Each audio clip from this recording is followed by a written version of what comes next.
Well, good morning, all, and thank you for being here, General Nicholson. And I would ask the indulgence of the committee to allow our distinguished colleague from Illinois, Senator Kirk, to make a few words of introduction before we begin the committee proceedings. Senator Kirk.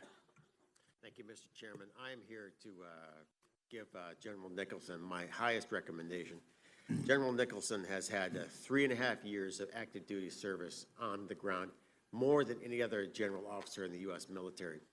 I have served him several times as a reservist in Afghanistan. There is no officer who has as much experience in the U.S. military that he does. And I would note that with him, you get a multi-generational input from his father and grandfather and great-granduncle, the famous Nicholson, who has also been given a monument in northern Pakistan, who led the British forces in the Sepoy Mutiny. And when General Nicholson was asked by Afghan leaders, "Are you related to Nicholson?" he said, "Yes, I am." That was tremendously impressive to them. To have that level of experience to be given command of our forces in Afghanistan is unique in this individual.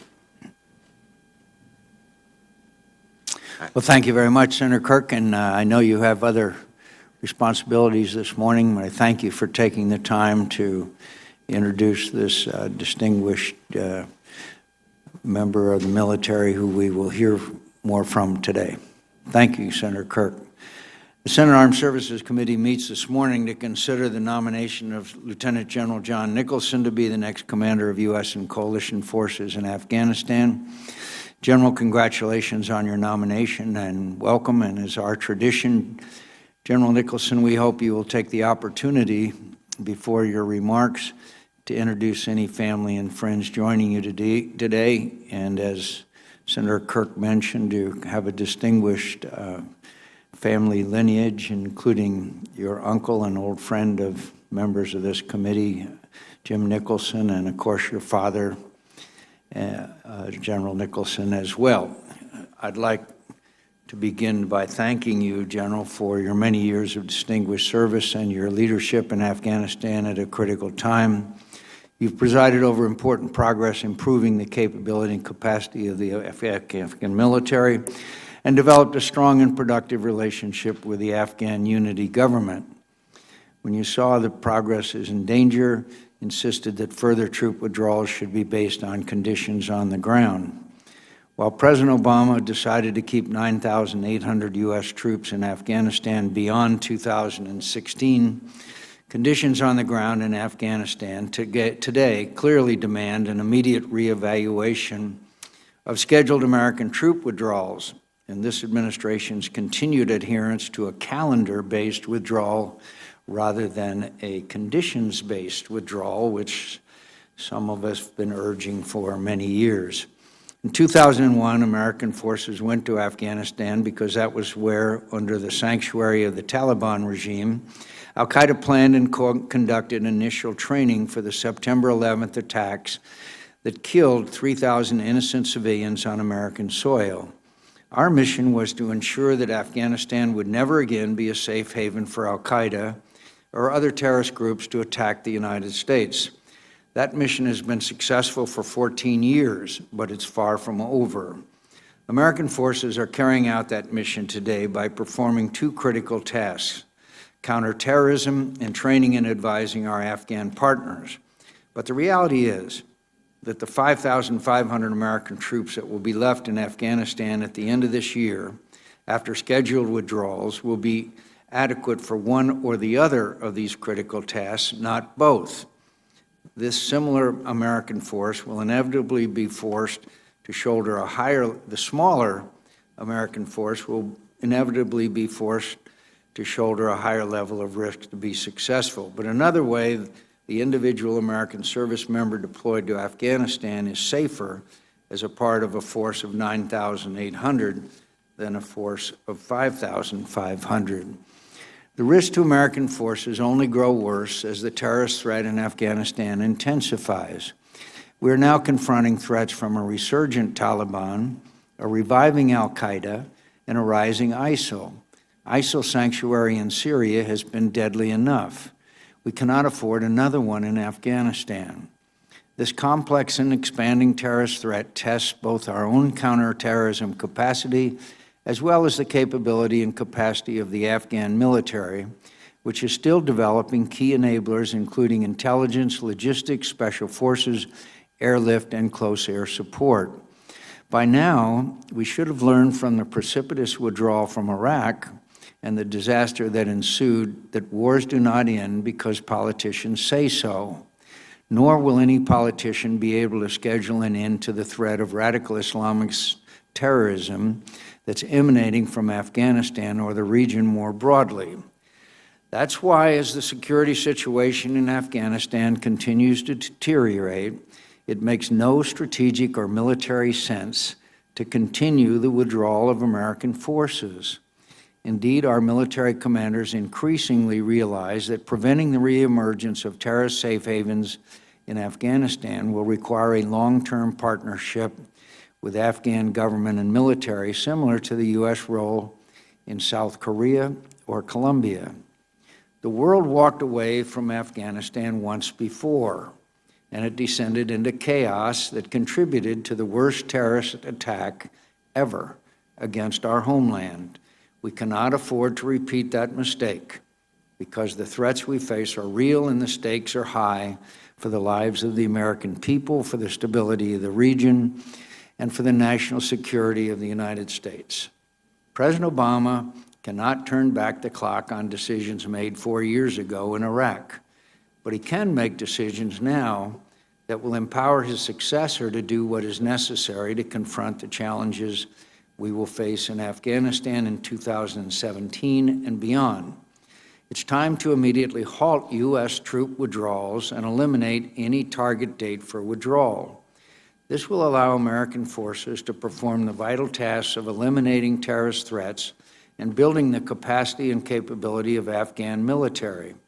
And it will send a powerful signal to the Taliban that it cannot simply wait out the United States and that we will not abandon Afghanistan to tyranny and terror again.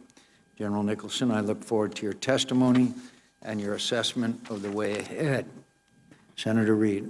Well, thank you very much, Mr. Chairman. Let me join you in welcoming Lieutenant General Nicholson. Thank you, sir, for your service and for your willingness to accept command of Resolute support and U.S. forces in Afghanistan.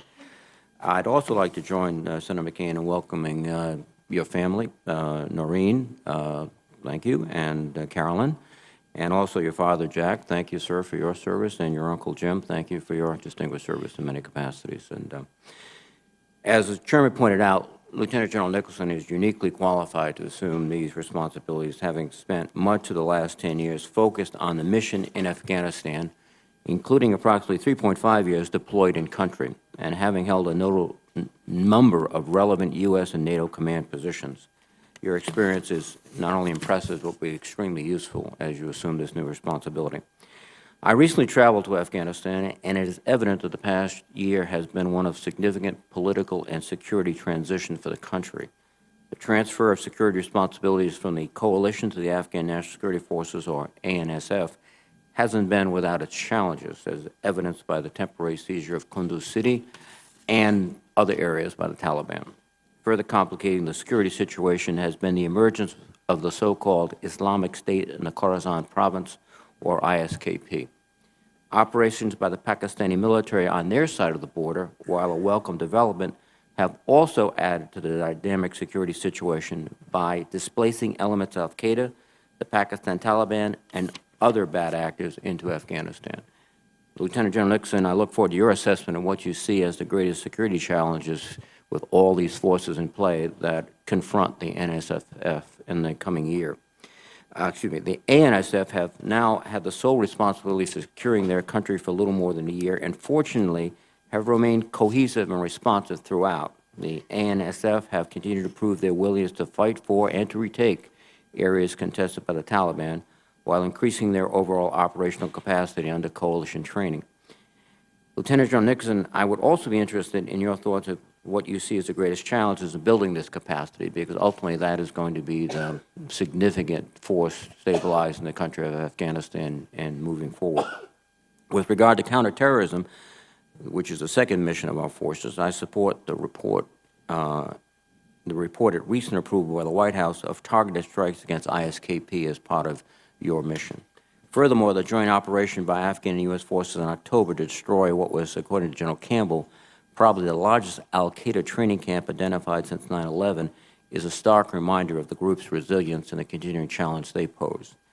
I again look forward to your assessment of all these counterterrorism issues moving forward. Now, as the President announced in October, it is his intention to maintain approximately 9,800 troops in Afghanistan through most of this year, with a plan to draw down to approximately 5,500 troops by January of 2017. And General Nicholson, if confirmed, I will expect, and I think you will, immediately conduct your own assessment of the withdrawal of U.S. forces based on conditions on the ground. And I believe that that assessment should be given extraordinary weight in any decision made for the retention of U.S. forces in Afghanistan. Last year was also one of political transition in Afghanistan under the National Unity Government of President Ghani and CEO Abdullah. And like all progress in Afghanistan, it's been challenging. However, the National Unity Government has held together, preventing a breakdown in governance. It's provided an opportunity for some ambitious reform agendas, some proposals, including governance and anti-corruption initiatives. Those must be encouraged by both you and by the ambassador. And the Afghan will also have to work very hard, as we discussed in my office, about their economy, which is not performing well at all, and also the loss of human capital as many, many young, talented people leave the country. These are just a few of the challenges that you will face, but I'm supremely confident that you have the ability, the dedication, and the experience to meet these challenges. Thank you, Mr. Chairman. Thank you. General Nicholson, before we proceed, there's a series of standard questions which we ask for all nominees, and I'd appreciate your answer yes or no. In order to exercise its legislative and oversight responsibilities, it's important that this committee and other appropriate committees of the Congress be able to receive testimony, briefings, and other communications of information.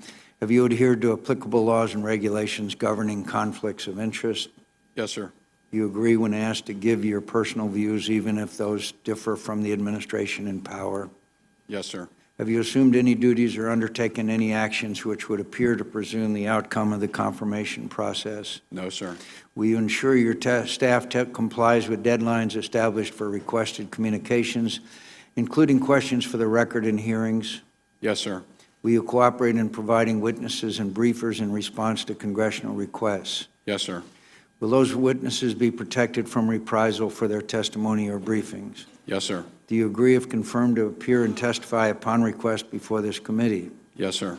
Do you agree to provide documents, including copies of electronic forms of communication, in a timely manner when requested by a duly constituted committee, or to consult with the committee regarding the basis for any good faith delay or denial in providing such documents? Yes, sir. Thank you. Please proceed, Lieutenant General Nicholson. Chairman McCain, Senator Reid, members of the committee, thank you very much. I also wish to thank Senator Kirk for the introduction. It's a privilege to appear before you this morning, sir, and I appreciate the opportunity to answer your questions regarding my nomination as the Commander, Resolute Support and U.S. Forces-Afghanistan. I thank President Obama, Secretary Carter, General Dunford, and General Milley for their support for my nomination. I also wish to thank my friend, General John Campbell, for his outstanding leadership in Afghanistan and for his long service, and if confirmed, it would be a tremendous honor to follow him in this critical position. As you mentioned, sir, I would like to introduce my wife, Noreen, my daughter, Caroline, and my other family members, my Uncle Jim, my dad, stepmother, for their presence here today and for their love and support of me throughout my career. Welcome to the family members. I know this is a proud time. Thank you, sir. My father and uncle are Vietnam veterans, and their service has been an inspiration to me and my generation and our family for years, so much so that 3 of my cousins and my daughter are all in the family business in the service of our country. Most importantly, I would like to thank the soldiers, sailors, airmen, Marines with whom I've had the honor to serve. Their selfless service to our country and to each other is a testament to the strength of our military and our nation. I especially wish to honor the sacrifice of our service members who have died in this noble effort. I also wish to remember the Afghan soldiers, Afghan police, and countless Afghan civilians who have suffered so greatly in this conflict. And as I sit before you today, I am thinking of them and their families and sincerely wish to deliver for them. The Resolute Support Mission is a vitally important part of our national effort to protect our homeland from terrorist threats and to enable sustainable Afghan capacity to secure their own country. And since 9/11, the U.S. campaign in Afghanistan has largely defined my service. I've either been deployed to Afghanistan or supported the effort from various duty positions in the U.S. and Europe. I've also had the privilege to serve alongside our allies and partners, not only in Afghanistan, but in my 4 years of service in NATO. Our common experience in Afghanistan has produced the highest levels of cohesion and combat experience inside the NATO alliance. So it's an honor to serve alongside our allies, alongside our other partners in this 47-nation coalition, and of course alongside our Afghan comrades. If confirmed, I look forward to working with this committee and the entire Congress through my chain of command to address the many challenges we face in Afghanistan in order to keep America safe and secure and to protect the Afghan people. I pledge that I will make every effort to live up to the confidence that's been placed in me, and I'm very grateful for your consideration. It is an honor to serve, and if confirmed, it would be a distinct honor to serve in this position. Thank you for this opportunity, and I look forward to your questions, sir. Thank you. One of the sources of concern to the members of this committee on both sides is the almost continuous announcements, even when there's an increase in troop strength or a pause in reduction, is announcement that we will be out of Afghanistan. Many times, in my view, in contravention that the events that happen on the ground. I guess my question to you is, do you believe that the security situation in Afghanistan is improving, or would you argue, as some of us do, that that we were just completed or nearing the completion of the most significant fighting in the winter that we've seen in many years in Afghanistan, significant successes on the part of the Taliban, now the presence of ISIS, and including Iranian providing weapons to the Taliban. In other words, the view of many of us is that the security situation in Afghanistan has been deteriorating rather than improving. What is your assessment, General, of the overall tactical situation in Afghanistan? Sir, I agree with your assessment. So if that is the case, shouldn't it be wise at least to pause in our plans for further reductions and try to achieve some stability on the ground? Sir, I agree with in your opening statements, both you and Senator Reid discussed conditions-based assessments on the capacity that we maintain in the country, and that this capacity, this capability we maintain, should be able to adequately address our two core missions of counterterrorism and train, advise, assist to the Afghans. And isn't it true that there are, along this line, that the Afghan military still does not have some capabilities that require years and years of training and equipping, such as air assets, such as intel, such as even things like medevac, but particularly intelligence capabilities that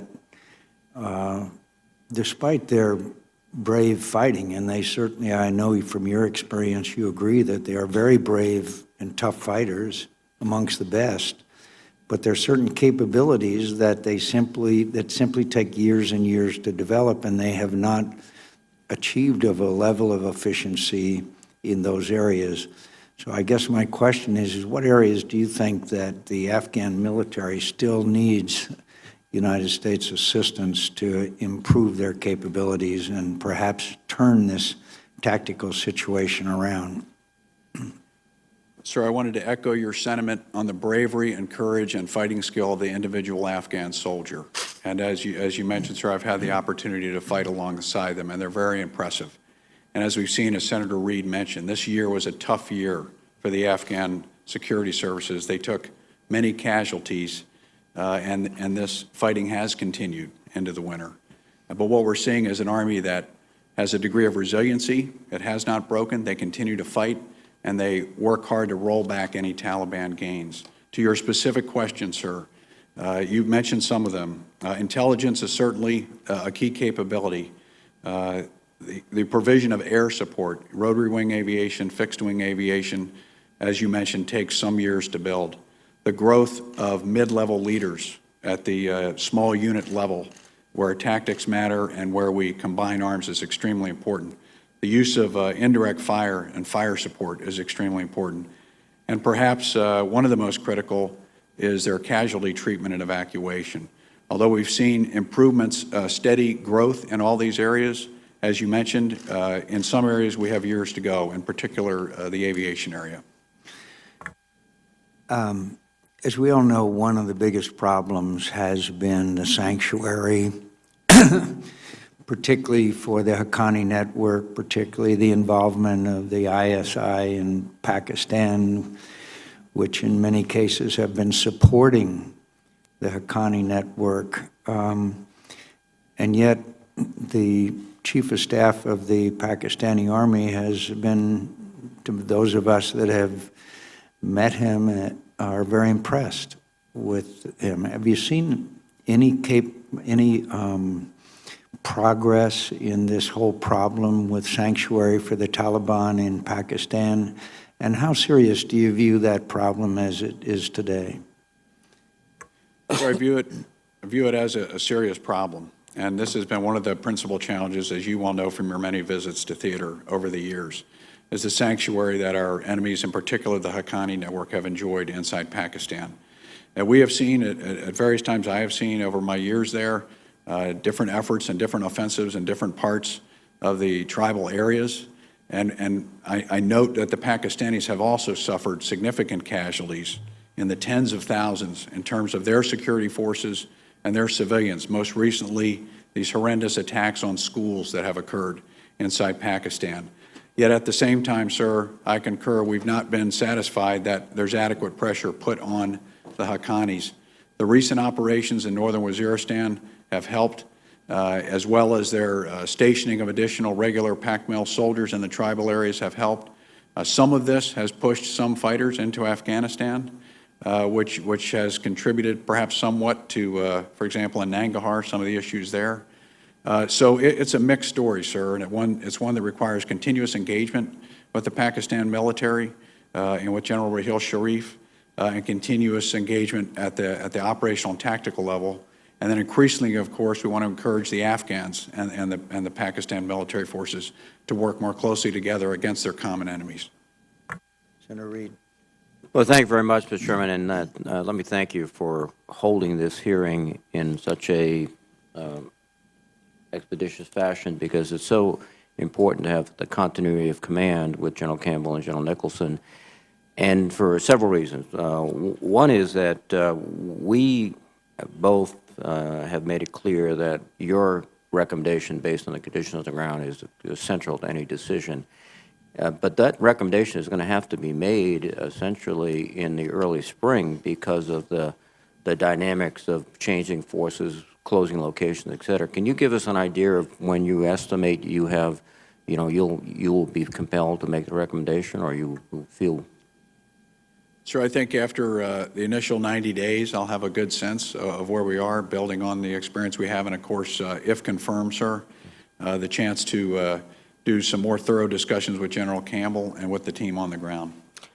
And so that we really should be looking at a decision period in the middle of this year. We don't have the luxury of December 31st or December 15th or December 1st. This decision has to be made early enough so that you can take operational responsibility for the decision. Is that correct?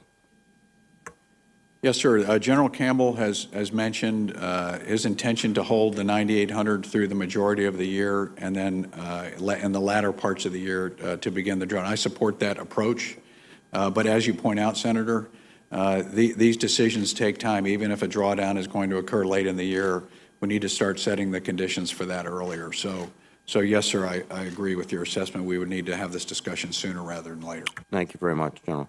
One of the other consequences of the various moving pieces, the fact that the ISKP, the Islamic State, has actually sort of firmly tried to root itself into eastern Afghanistan with external support.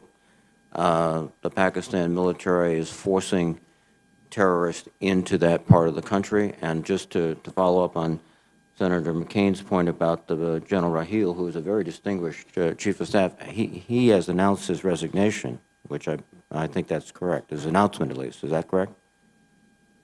Sir, as I understand, his normal tour of duty would end this fall in November, I believe, and that he is, as I understand from the open source media, has announced his intention to depart at the end of his normal tour of duty. Yes, sir. That could be another dynamic, but let's put that aside for the moment. The counterterrorism mission seems to have expanded. If nothing else has changed, then an argument for capacity in Afghanistan would be simply the fact that there are many more Al-Qaeda, Pakistan, Taliban, Haqqani in your area of operations. Is that a fair assessment? Sir, I think it's fair to say, as you said in your opening statement, sir, the presence of ISKP, Islamic State Khorasan Province, in southeast Nangarhar, the presence of Al-Qaeda in the Indian subcontinent, AQIS, inside the Shorabak district of Kandahar, both of these are clear attempts by transnational terrorist organizations to establish sanctuary inside Afghanistan. Yes, sir. And the responsibility to go after those forces in Afghanistan is your responsibility as the commander of yes, sir. operations. There's another aspect of this, too, and that is that you wear a couple of hats there in your NATO situation. My sense, and again, if you could give us some insight, is that their commitment, our allies, will be calibrated based on our commitment.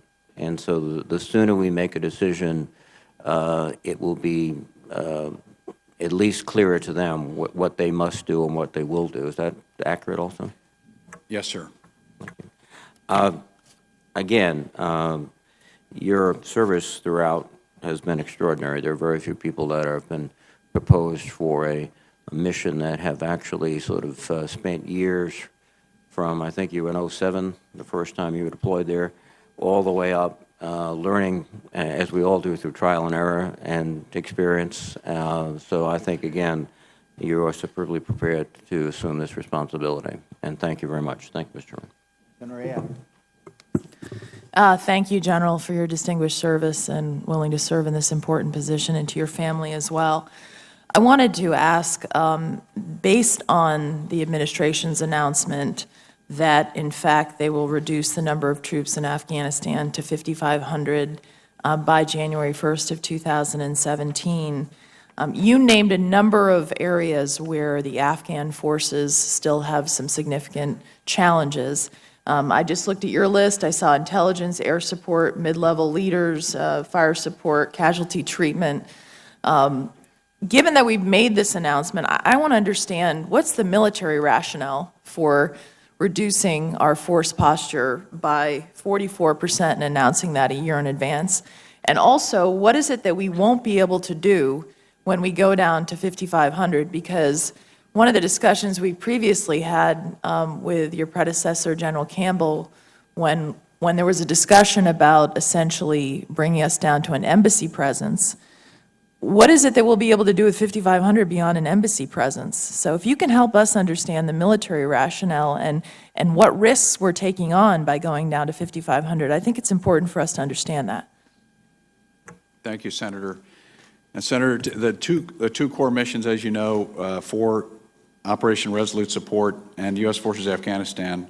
For U.S. Forces-Afghanistan, counterterrorism and train, advise, assist to the Afghans, and then for our allies in Resolute support, train, advising, and assisting. First, I'd like to express great appreciation for the financial support from this Congress for this effort, because without that, we would not be able to man, equip, train, and field this organization. Our allies also contribute, as you know, €1 billion, and the Afghans contribute some as well. So these two core missions, counterterrorism and train, advise, assist, are the ones against which, then, from a military perspective, and offering my military advice on how to accomplish that policy, as Senator McCain, as the chairman mentioned earlier, I view it incumbent upon me, as I'm sure General Campbell has, to estimate for our political leadership the necessary capability to accomplish those two missions. Now, having not participated in this decision, it is difficult for me, although I'm happy to come back to you later as I understand more of the exact rationale in these numbers. What I'd say is we need both of those capabilities, definitely. And what I would like to be able to do in my first 90 days is take a relook at that, what is necessary, what amount of capability is necessary given the current conditions. What worries me and what I think we need to understand is what risk are we taking on? Because this has been a constant kabuki dance where the administration announces we're going to withdraw to this point, telling our enemies, by the way, here's the numbers and here's what you can expect from the United States. I'm very glad that, you know, they backed off from their sole embassy presence, was where we were supposed to be. But this is very important because we cannot afford to take on risks that allows, obviously, the safe haven again for al-Qaeda, now with ISIS engagement. And to me, we do need you to tell us just very clear-eyed, when we go to 5,500, what risk, what are our capabilities then? Because it seems to me that obviously force protection always being our #1 priority for our own men and women, 5,500 is a pretty small number given a CT mission and a support mission for the Afghan forces, given the list that you've even given to this committee already for what their capabilities that they still are lacking in some ways. Senator, I share your concerns, and I would ask your indulgence to be able to come back to you once I've had a chance to get on the ground and do a detailed assessment of this to really give you the answers you're looking for. And of course, this is, as we mentioned earlier, this to be based on conditions. So to mention a couple of conditions that have been perhaps different in 2015. One, as we heard earlier, the attempt by the al-Qaeda in the Indian subcontinent to establish a fairly large training base inside southeast Kandahar, the attempt by ISKP to establish a sanctuary inside southeast Nangarhar. These are changes to the conditions that I will need, if confirmed, to take a look at and determine do we have the right level of CT capability to deal with that. We appreciate that, and it's very important. I also wanted to follow up very quickly. Last week in the Readiness Subcommittee, I held a hearing on the Task Force on Business and Stability Operations. This Congress allocated $800 million, and roughly $650 million of it was spent. I can't account for it. The SIGAR has done an investigation, $150 million on villas where they could have potentially stayed on base. Literally, we're trying to track down how much money was spent on an ice cream business, carpeting, jewelry, a compressed natural gas station that appears to cost much more than it should. So bottom line is, I hope that you will follow up on this, because if you think about what we could do with $800 million to support our men and women in uniform, you think about the equipment, the training, their preparation and readiness. We cannot afford to continue to waste money like this in Afghanistan. I hope you will take this as one of your responsibilities and very seriously as well. Absolutely, Senator. Thank you very much. Thank you, Chairman, and welcome, General Nicholson. I want to thank you for your willingness to serve. How long have we been in the train and equip mission for ANSF forces in Afghanistan now? Sir, our first Afghan CANDAC was created really in the 2002 to 2003 period. However, the real effort, a fully resourced counterinsurgency campaign that was adopted with the President Obama's policy decision in 2009 is when we really made heavy investments in the military and the police and the air. Frankly, we started late with the air component, and that's going to take a little longer. So 14 years overall, but 7 properly resourced and focused. What do you see as the pathway to military sustainability, not the financial piece, but just in terms of performance? What do you see as the pathway to self-sustainability for the ANSF? Sir, a couple of points there. First is we're working very hard at the institutional level. So whereas the Afghans fight extremely well at the tactical level, I mean, they're born fighters. But once you get up to the systems that have to sustain that force, recruit, train, equip, maintain, the pay system, et cetera, this is where we've really had to create institutions from the ground up. And so our focus right now is at the institutional level and the core level with train, advise, assist. So that will take some time, sir. Could you give me just a,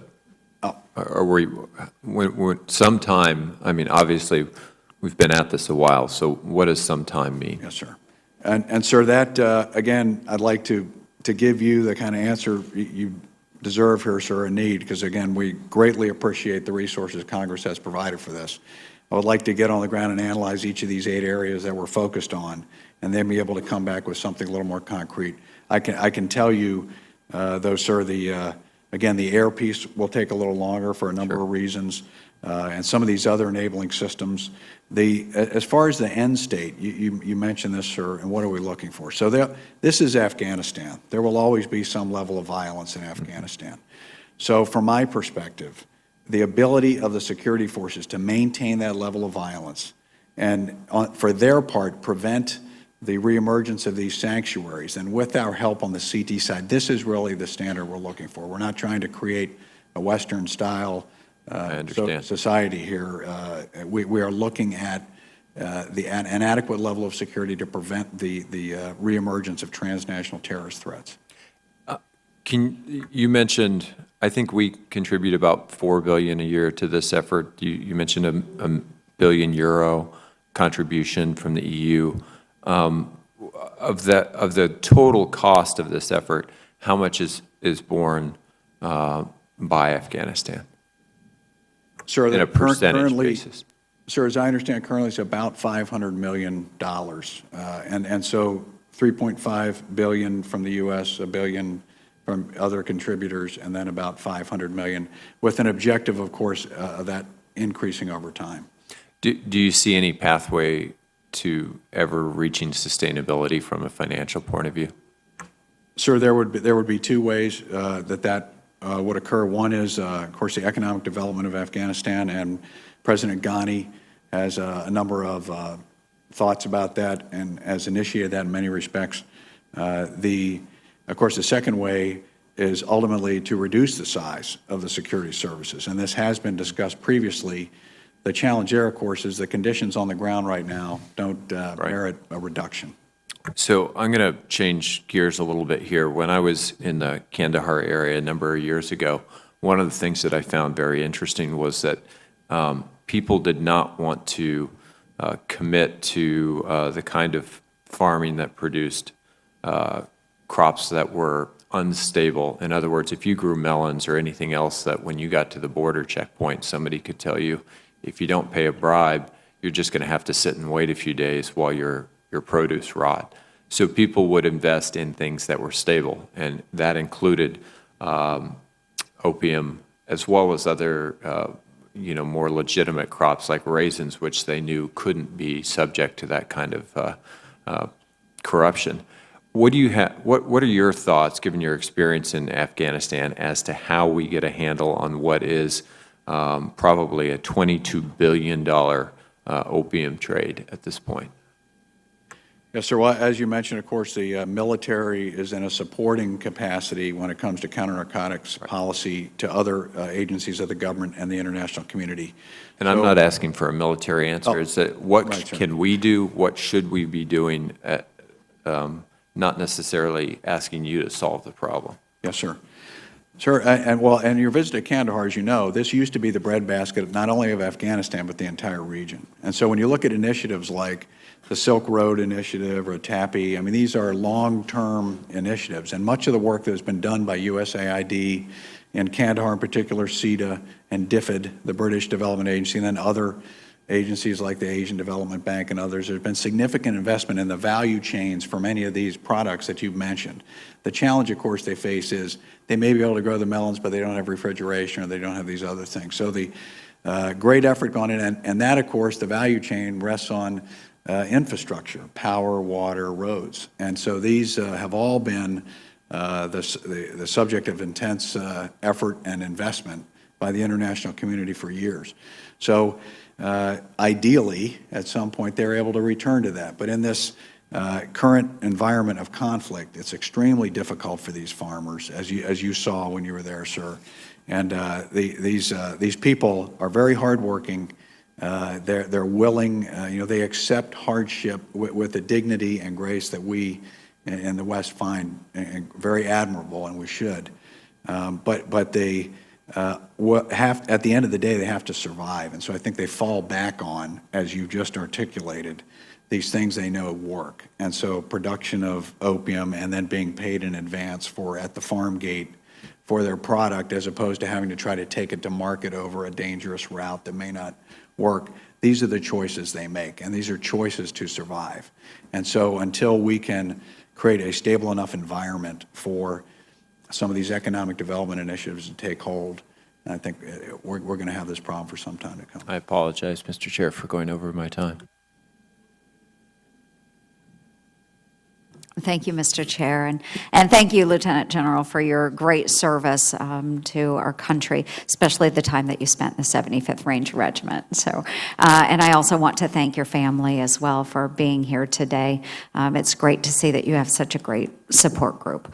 So thank you very much. I am glad that Senator Ayotte really drilled into the numbers situation, and I'd like to take that just a little bit further, because we do talk about decreasing troop strength in Afghanistan, and I would like your feelings on that, because I think that this administration continues to set up our service members for failure, to be honest. You had stated you don't believe that the situation is getting better in Afghanistan with the current troop strength, the current missions that we have. So what I want to know is then your feelings. If that is the case, then does it make sense even to keep the troop strength at current numbers? What would you do differently? Do we need to increase troop strength and take on additional missions, or do we need to decrease troop strength and withdraw completely? What is that magic number? I know you probably don't have an answer today, but I'm sure you've thought about this. We can't keep on keeping on with what we're doing right now and expect things to get better. So I would like some feedback on where you think our troop strength needs to be, what our missions need to be. Where do we go from here to make things better? Thank you, Senator, for that question and for your support of this effort. And first off, I'd say we have not been attacked in our homeland from Afghanistan for 15 years. That success is worthy of continued investment to prevent that from happening again. Mm-hmm. As recently as this year, and the 15th year of the war, we see a dogged determination of our enemies to attempt to reestablish sanctuary inside Afghanistan. We see, even with a transition in the Taliban leadership, very quickly, al-Zawahiri of al-Qaeda pledged allegiance and support for Mullah Mansour, the new head of the Taliban. So we see a continued connection between al-Qaeda and the Taliban. We've seen the efforts of the Pakistanis force some of these terrorists to the other side of the border, former members of the TTP.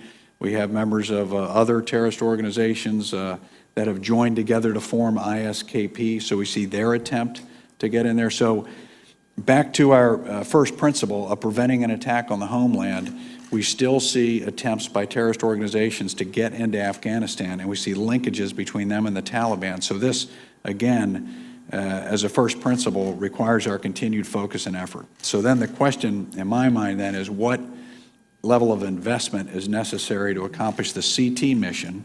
And so to avoid us having our own combat troops there in an endless sense, you need to develop their indigenous capabilities. So the 352,000 soldier, policeman, security force is, we think, that number's still right.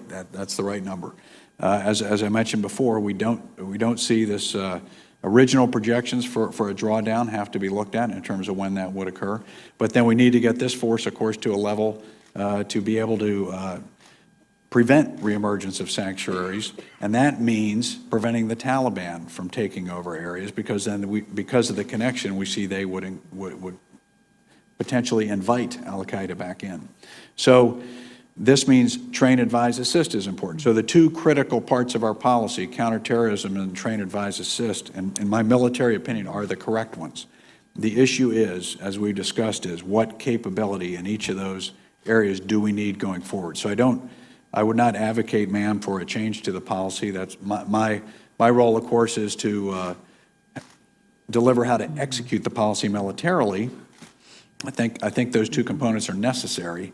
And now, once we have a chance to do the assessment and see, given this emergence of ISKP, given al-Qaeda presence in the region, what do we have the right size CT force? And then on the train, advise, assist part, do we have the right sized advisory force? And the only thing I'd mention there is a couple considerations I'll look at. What level do we need to advise at? Down to what level? Right now we're at the core level and at the institutional level. And then what capabilities do we need to help them with as we build their capabilities? I hope that answers your... Yes, you did, General, and thank you so much. I think the first point that you made, stating that we have not had an attack on our homeland, anything the scale that we have seen since 9/11, I think that is a very important point for those that state, you know, we just simply need to pull out. I think we are disrupting our adversaries' activities in that area. So I thank you for making that point quite loud and clear. I think we should focus a little more on counterterrorism. If that means additional troops, then we do that. But we need to protect our homeland as well as make sure that we're moving in the right direction in Afghanistan as well. So again, thank you so much for your service, and thank you to the members of your family for joining you today. Thank you, Mr. Chair. General Nicholson, thank you for being here today. Thank you for your service, and congratulations on this nomination. Thank you as well to your family who's here with you today. In two regards.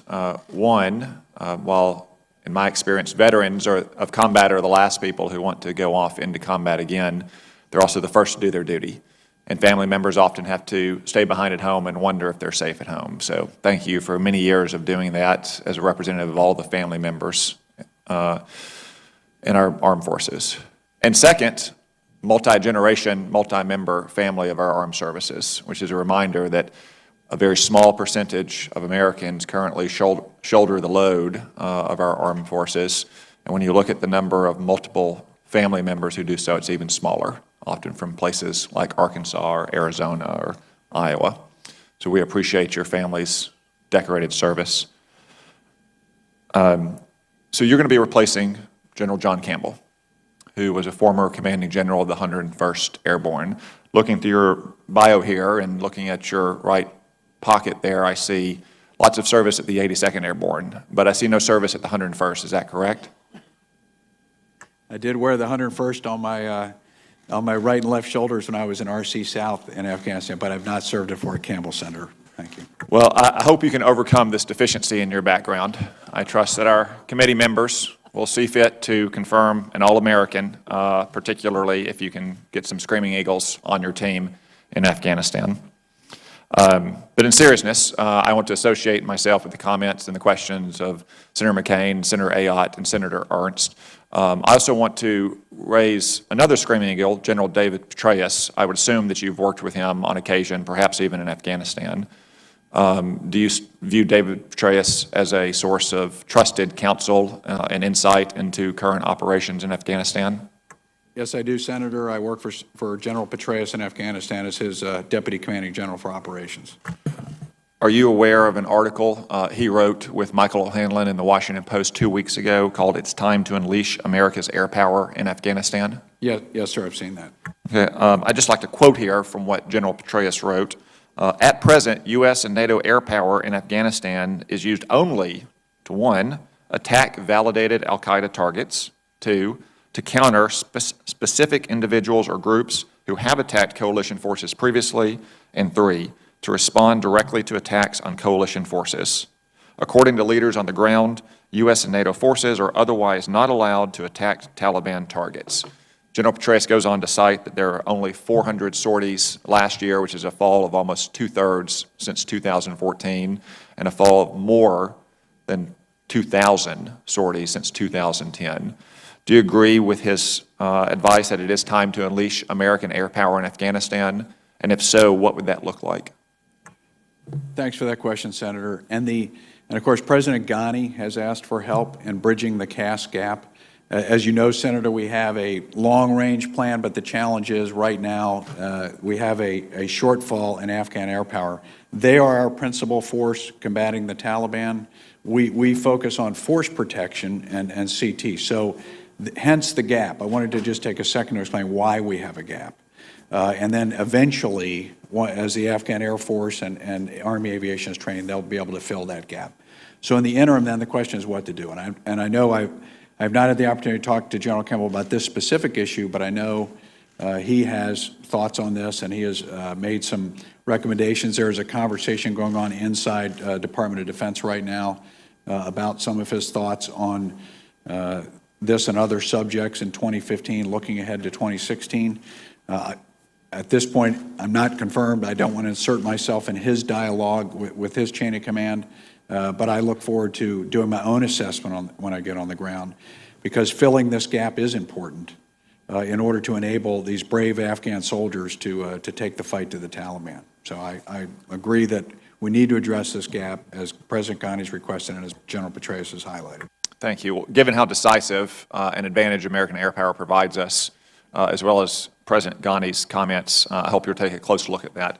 A related topic that David Petraeus also wrote about in that op-ed said that some administration lawyers harbor concerns that the authorization for the use of military force approved soon after 9/11 does not extend to justify the continued use of force against the Taliban. Would you agree with that viewpoint? Sir, I believe the point they're expressing is we are no longer engaged in direct action against the Taliban, and that was also partly a policy decision. Although the rules of not getting into a rules of engagement discussion in open forum, sir, but we believe we have adequate engagement authority to engage anyone who threatens U.S. forces. I think there's a policy question of who engages the Taliban, and do we get, back to your earlier question, do we use U.S. air power or coalition air power against the Taliban, or do we let the Afghans handle it? I think this is the issue. So in a way, sir, I believe this is related to your first point about addressing this threat posed by the Taliban, given the intensity with which the Taliban came at the ANDSF this year. Thank you. My time has expired.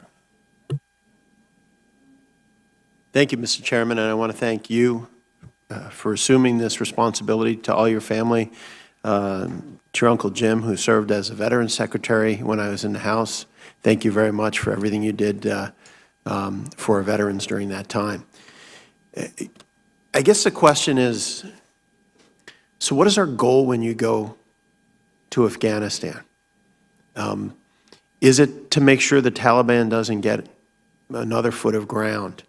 And if it is, what do you really need to do to accomplish that? Because if we have troops there that are not enough to get the mission done, then doesn't it just make it more dangerous for the troops that are there? So what is the goal as you see it when you go there? Sir, our policy, and I agree with this, is the first and foremost counterterrorist to prevent another attack on the U.S. homeland that emanates from Afghanistan. Number one mission. Number two, enable the Afghans, and we're doing that through what we call train, advise, assist, to be able to secure their own country with financial support and advisory help from the coalition, but enable them to secure their own country. And so this growth of Afghan capacity to secure their own country would then lead to a point where the conditions would warrant reduction in our presence. But to get to that point requires us to continue to make an investment financially and with the train, advise, assist. And going forward, I think it would be prudent to maintain a counterterrorist capability in this region and as part of a global counterterrorist network.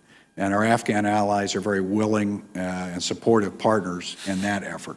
So in the last year, do you think we moved the ball forward in Afghanistan, or did it go backwards? It's a great question, Senator. I think that the enemy, the Taliban, came at the ANDSF more intensely than perhaps we anticipated. Because of that, we did not make the advances we projected we thought we would make, I believe. And again, I say this not being confirmed and not having a chance to get on the ground and talk to the commanders. So I would wish to caveat all that with that. And I have the greatest respect in the world for General Campbell, as I know everyone here does.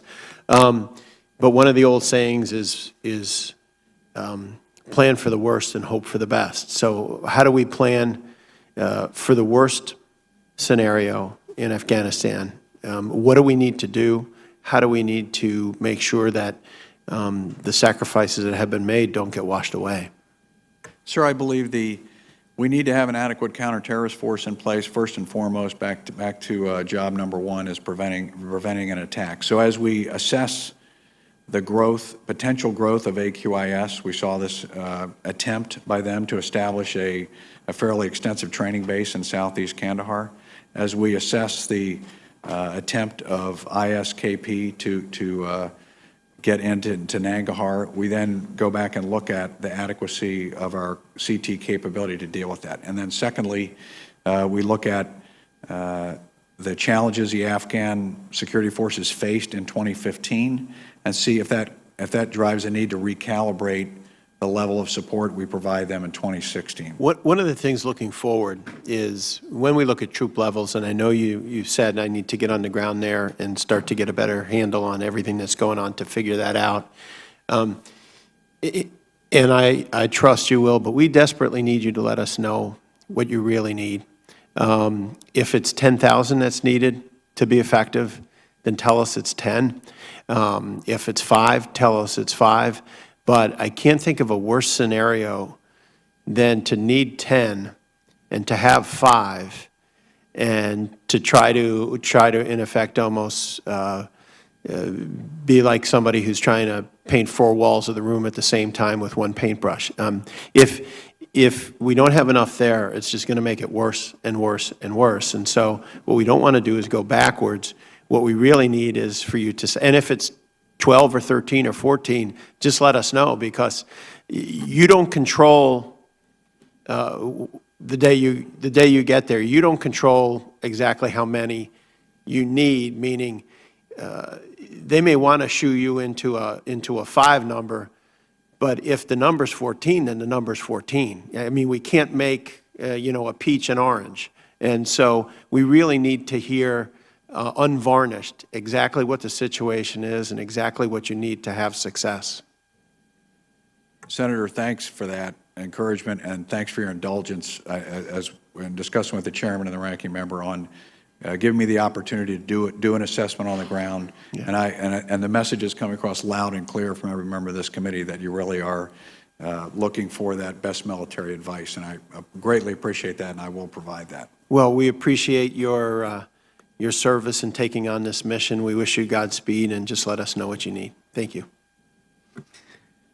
General, we also would like to know what missions need to be accomplished that the Afghans cannot, and then come up with a number. It seems to me that one of the mistakes that we have made in the past is dictating a number rather than assessing what missions need to be accomplished and then arriving at a number. Arbitrary statements made by the President of the United States that we will be down to a certain number by a certain date is not dictated by mission requirements or anything else that members of this committee could ascertain. So I know you'll be looking at it from the mission requirement standpoint rather than giving us a arbitrary number. So when you come back before us, I hope you will tell us what needs to be accomplished by American troop presence, and then the determination of what numbers it requires to fulfill those missions. Senator Sullivan. Thank you, Mr. Chairman and General. Like my colleagues, I'd like to congratulate you for the nomination and your service and the service of your family. We know what a sacrifice that is for you and especially your family. And I wanted to ask a little bit, on this committee, we hear a lot about counterterrorism missions, then we sometimes hear about counterinsurgency missions, so the CT versus the COIN approach. And I think sometimes it confuses people. I think it sometimes confuses the American people. Can you explain to us how you see the different missions? How do you define the CT mission? How do you define the COIN mission? Are there, and then what are the troop levels that we need from your perspective in Afghanistan to accomplish either or? Well, thank you, Senator, for that question. On the CT mission, the counterterrorist mission in Afghanistan, as you know, for many years we had a comprehensive counterinsurgency strategy. This was part of President Obama's policy announcement in 2009. And then as we transitioned to Resolute support in 2014, we transitioned to, from a U.S. perspective, a counterterrorist mission and then a train, advise, assist. So are we done with the COIN mission in Afghanistan right now? So the Afghans' strategy is a COIN strategy enabled, train, advise, assist by us. So that's part of our COIN strategy? Yes, sir. They are the lead. The Afghans are the lead for the COIN, not us any longer, sir. So this is why we've been able to reduce to a train, advise, assist capacity. And can you just define the CT mission? What does it mean when you say we have a counterterrorism mission in Afghanistan? Yes, sir. So the counterterrorist forces identify and destroy the terrorist networks that threaten our homeland. And is that solely Al-Qaeda? Is that ISIS? Is that the Haqqani network? Is that the Taliban? Do we have a pecking order in which we're trying to destroy? Sir, a really important distinction. So we know Al-Qaeda has been a part of our national policy for years. They launched the attacks on 9/11. They're clearly a transnational terrorist threat we have to target. So they're our number one CT mission Yes, in sir. Afghanistan. Yes, sir. And then we have seen the emergence of the Islamic State in the Khorasan province. Now, there have been some question about what does it mean to be operationally emergent. So if I could just take a second and explain that in my words, sir. We know the intention of IS. We've seen this on the media. We've seen this globally. They've conducted terrorist attacks. So we know they have the intention to conduct terrorist attacks, and they've identified the United States as a target. What they don't possess in Afghanistan, or haven't until recently, is an operational capability to enable them to act on that intention. So are we targeting ISIS forces as part of our CT mission in Afghanistan? Yes, sir, as of December. Do we target the Haqqani network and the Taliban as part of our CT mission? Sir, they are not a part of that designation right now. Sir, I could talk to you in another forum about some of this, but we know the Haqqanis, of course, are our number one threat to our forces in Afghanistan. They've been a severe threat to the government of Afghanistan. I appreciate what this body has done to focus on that and to help the Pakistanis focus on that. So thank you for that, Senator. But the Haqqanis are principally a focus of the Taliban, or excuse me, of the Afghan security forces, the Taliban and the Haqqani network. Let me ask, you mentioned Pakistan. I saw in your background, very distinguished background, that you were the director of the Pakistan-Afghan Coordination Cell. And whether it's going after the Al-Qaeda or the Haqqani network or even Taliban forces, how do we defeat these forces when there still remains a safe haven in Pakistan for these forces that allow them to essentially conduct missions against our troops or terrorism missions, and then go back to their safe haven in Pakistan on the Afghan-Pakistan border where we don't touch them? How do we ever complete our mission as long as there's a substantial safe haven in the border region of Afghanistan and Pakistan? Sir, you're correct. When an enemy enjoys sanctuary like that, it's very difficult to defeat them. So you have to enlist the support of the nation, in this case Pakistan, to go after those sanctuaries. And then the other important piece is to build up the defense capacity of the Afghans so that they can keep that level of violence down to a manageable level. Let me ask one final question as I'm running out of time here. But, you know, there's a debate that I'm sure you're seeing being played out. I would say kind of the bookends of it are, on one end, you had President Obama coming in with his strategy, very focused on an exit strategy, very focused on ending wars, very focused on getting out. We saw how that worked out in Iraq. Then you have, on the other hand, generals like General Abizaid and others who have talked about the long war and have talked about a generational approach, more of a model of, hey, look, we've been training forces for years in Afghanistan. And I would say, you know, in my experience, spending some time over there in 2005 and 2006, we were doing a lot of training back then. We had a lot more troops on the ground to do training. So I don't know if I believe this notion that we're doing more training under President Obama than we were previously. But how should we be thinking about this issue? I noticed that Brigadier General Schofner talked about a generational approach recently, kind of the Korea model. Is that how we should be thinking about this versus an exit strategy? These are very, very, very different spectrums in terms of a strategy. One is get out and see what happens. Another is, you know, stay, Germany, Korea, generational. How do we think about that? And how do you think about that, more importantly? Well, Senator, 2 points, and thanks for the question. Number one, in this age, the threat of transnational terrorism is a legitimate concern. And because of all the advances in technology and so forth, and as we saw in 9/11, the ability of a small terrorist group of the sanctuary in Afghanistan to reach out and affect us in America is real. So this has changed the, I believe, how we need to view these types of missions in terms of CT. Secondly, I'd say the difference with Afghanistan, we have a very willing and capable partner. They want us there. They want to fight on their own behalf.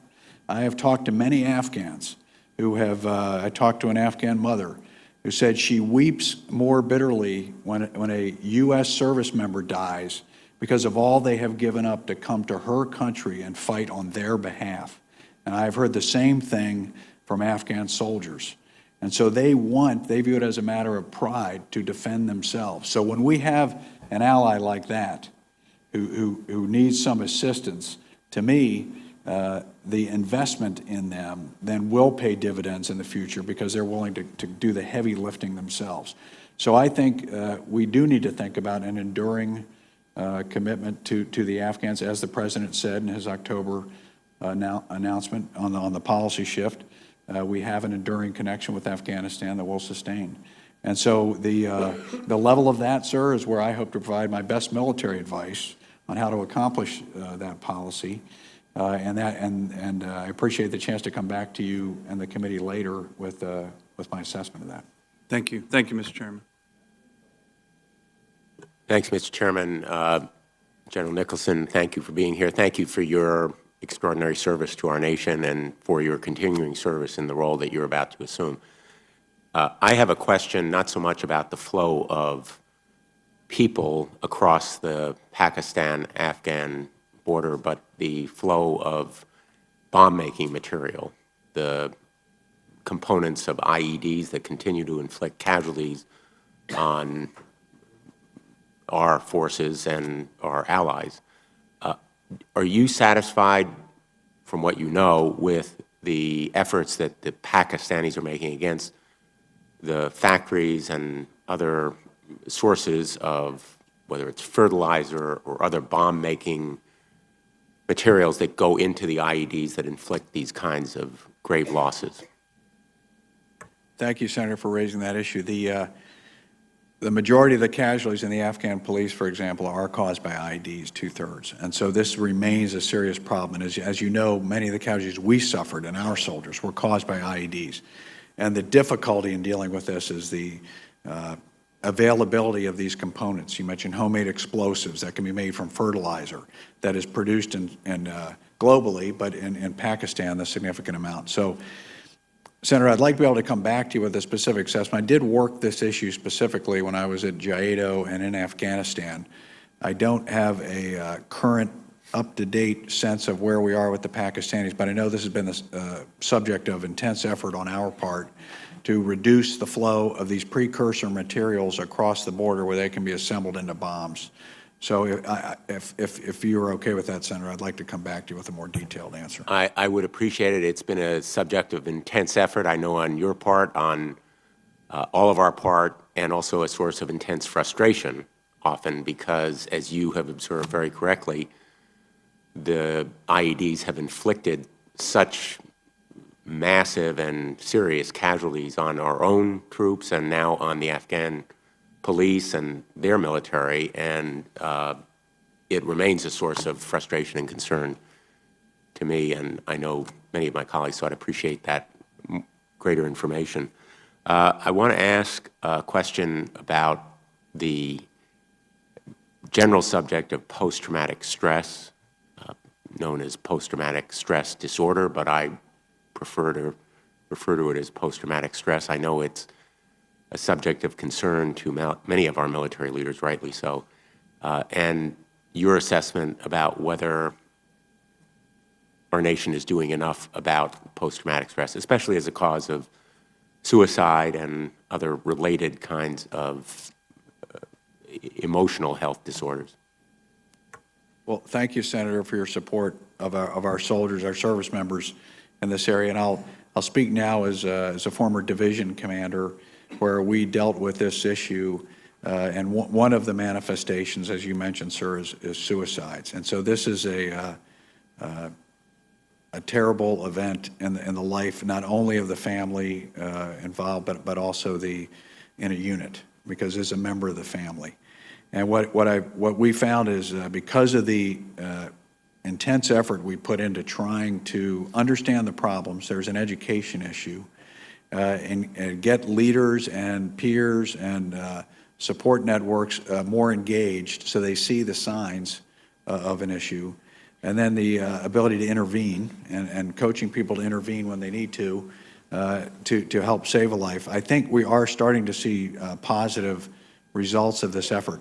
My own experience, and again, this is anecdotal to one division in the Army, but our categories of suicides fell in, there were two of them generally. One, there might be a trigger event that, and someone who is otherwise seemed to not have any issues like PTSD or anything, but a trigger event would cause a reaction. In many cases, alcohol was involved, and then they'd make a bad decision with respect to suicide. And then in the other half of the cases, there might have been a history, a family history, or an individual history. It might have related to their experience in combat. It might have been an issue that they had before they came in the military.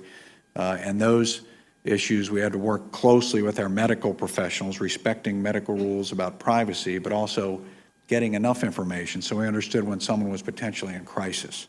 And so all of this adds up to greater awareness on the part of leaders and leaders being more engaged. And where we see that happen, then I think we really see a reduction in the number of suicides.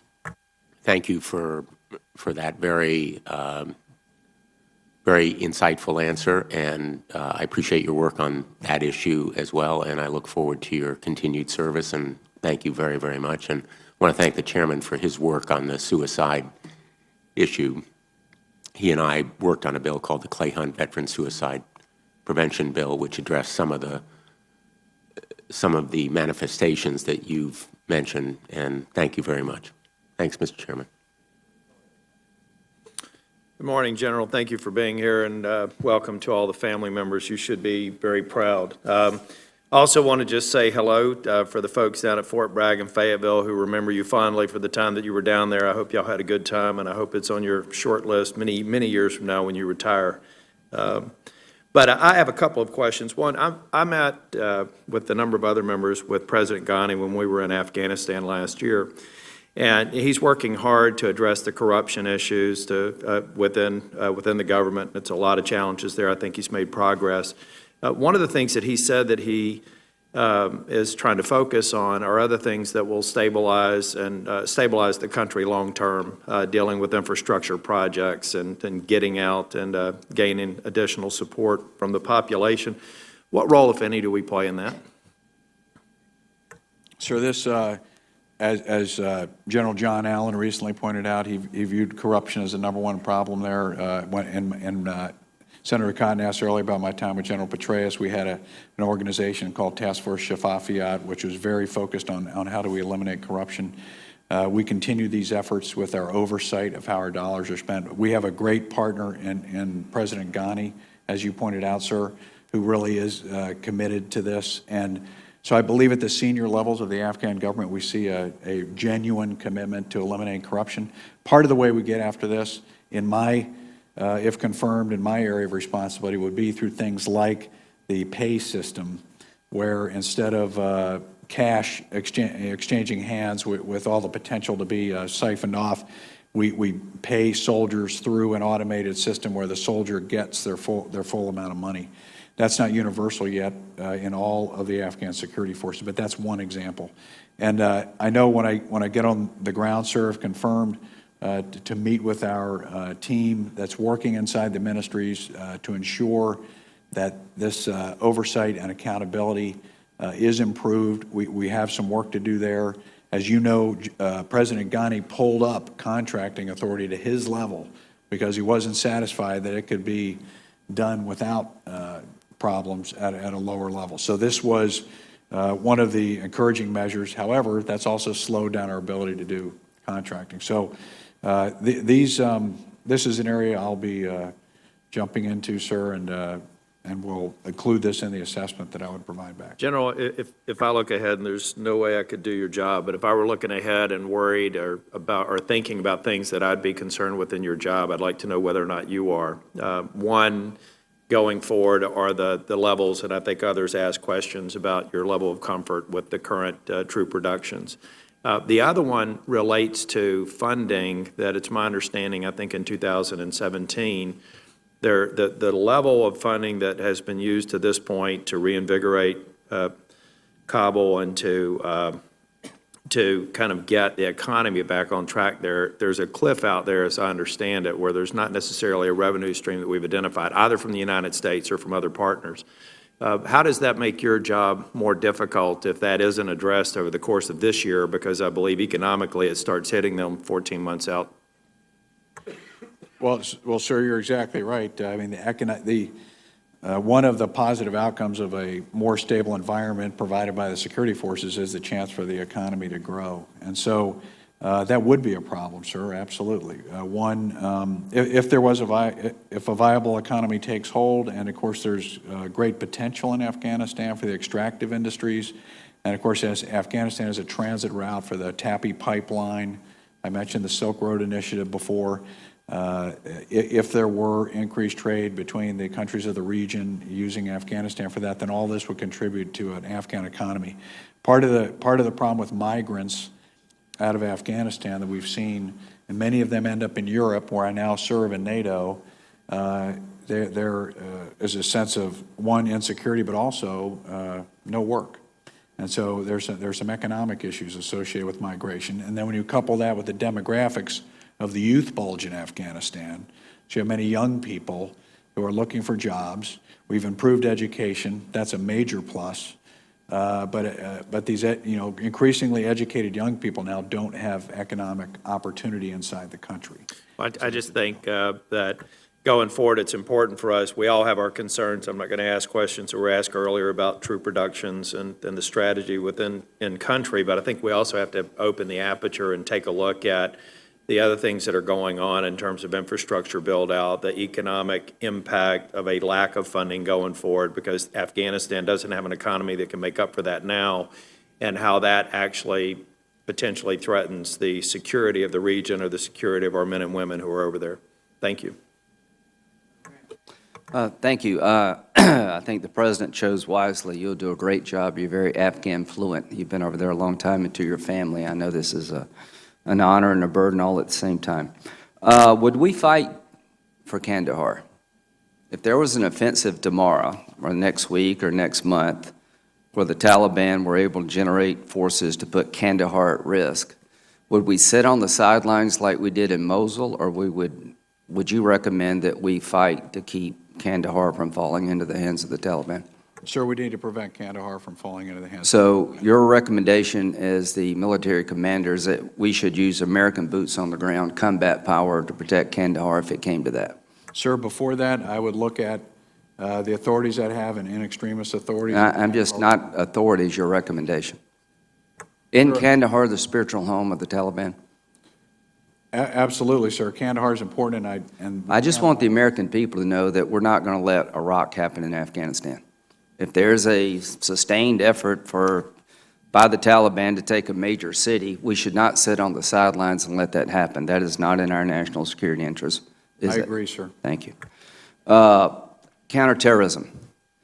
What's the likelihood of another 9/11 being generated from Afghanistan if we went down to 1,000 troops in January 2017?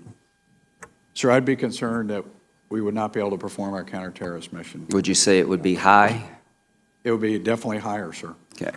So if the counterterrorism mission is one of the most important to the United States, how many counterterrorism forces will we have in place under the current plan in January 2017? Sir, I can't answer that question right now, but I'll be happy to come back to you. Isn't there a plan that envisions going down to hundreds? Sir, the plan right now at the 5,000 would still include a significant counterterrorism. Would it be enough? That's what I would like to assess, sir, because I'm concerned that it would Sure. not be. And I know you are. You're a good man. I know you want to protect the country. Here's what I'd like you to do. I'd like you to present to the committee, if you could, if this is appropriate, a counterterrorism footprint, given what you see to be happening on the ground today and in the next 5 years, 10 years, marrying that up with the capability growth of the Afghan military, and have a small, medium, large, low, medium, high-risk footprint. And let this committee know from a military point of view how many troops we would need to have a low threat. And as we go below that number, what are the threats to our homeland? Could you perform that for us? Yes, sir. When it comes to ISIL, what are the limitations on your fight against ISIL in Afghanistan? Sir, ISIL has been designated as a terrorist organization. They can be engaged. Can you do independent operations without going through the Afghan military? Sir, I'm not sure the classification level of some of this. Okay. I can come back to you in another forum. Would you agree with me, from a national security point of view, we should be able to independently operate against ISIL in Afghanistan? Yes, sir. From a national security point of view, we should be able to capture somebody who's an ISIL fighter and put them in American detention for intelligence gathering purposes. Sir, again, a little bit out of my area in terms of detention capability. I just want to make sure that we can fight ISIL as effectively as required in Afghanistan. How did ISIL come about in Afghanistan? How were they able to get there? Sir, as I understand, a couple of factors. One, the pressure put by the Pakistanis on their side of the border as part of the recent offensive operations forced some fighters into Nangarhar province. Some of these are from the TTP. They aligned with the Islamic movement of Uzbekistan, as well as, again, some ISIL facilitators formed a group and began to grow. They didn't have much operational capability initially. There were linkages definitely back to Syria with this group, and now they have gotten to a point where they do have operational capabilities. The area they've embedded themselves in. Is there a command and control component from Syria to Afghanistan? That I'm not sure of, sir. I'd have to come back to you. That would be something we want to know, right? There is communication. Yes. Okay. So I just want to put Afghanistan in perspective. Do you agree with me, of all the places on the map right now, that this is the place we were attacked from on 9/11, it's important that we be seen to have won in Afghanistan, and that we're going to be judged not by the day we leave, but what we left behind in terms of our national security interest. Can you describe what winning would look like in Afghanistan, and how close are we to it? Yes, sir. Number one, there's no more terrorist attacks that emanate from Afghanistan that affect our homeland, number one. And number two, the Afghans have a level of security capability that enables them to secure themselves with our continued assistance. How close are we to achieving those goals?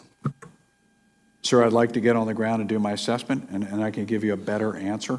Yes, sir.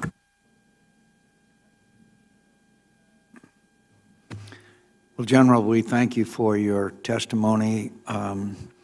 There may be some written questions submitted by members of the committee to you. We'll try and expedite that and ask our members to get those in as quickly as possible. We'd like to get your nomination to the floor by early next week, but we also want all members to have the ability to ask any questions that they might have. I can only speak for myself, but I believe that you are eminently qualified. I believe that we are in a crisis situation there, given the increases in the conflict that we have seen, presence of ISIS, as Senator Graham just pointed out, and other aspects of the situation which are indeed disturbing. Due to your previous time there, you know that we've made enormous sacrifice there, and it would be really shameful for us to lose this conflict because we are not addressing it adequately.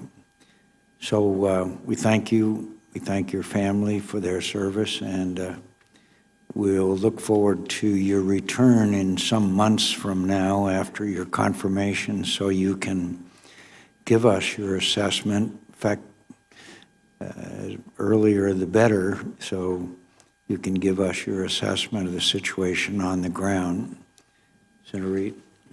Well, Mr. Chairman, I concur entirely with your summation. I think the general is superbly qualified. We look forward to your report as soon as you get on the ground and get back. And I thank the chairman for being so polite, given the overwhelming number of West Pointers here today. So thank you, Mr. Chairman. I'm getting much kinder in my declining years. Thank you. This hearing is adjourned.